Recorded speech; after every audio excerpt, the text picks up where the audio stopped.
یہ پاکستان کے پہلے وزیر خارجہ سر ظفر اللہ خان ہیں جنہوں نے قائد اعظم کا جنازہ پڑھنے سے انکار کر دیا تھا۔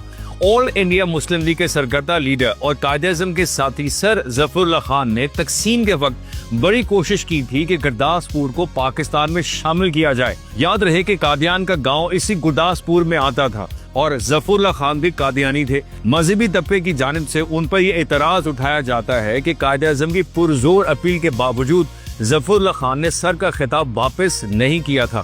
آزادی کے بعد وہ لیاقت علی خان کی کیبنٹ میں وزیر خارجہ بنے۔ بتایا جاتا ہے کہ انہوں نے قائد کا جنازہ نہیں پڑھا تھا۔ صحافیوں کے پوچھنے پر ان کا جواب یہ تھا کہ آپ مجھے ایک مسلمان حکومت کا کافر وزیر سمجھ لیں یا ایک کافر حکومت کا مسلمان وزیر۔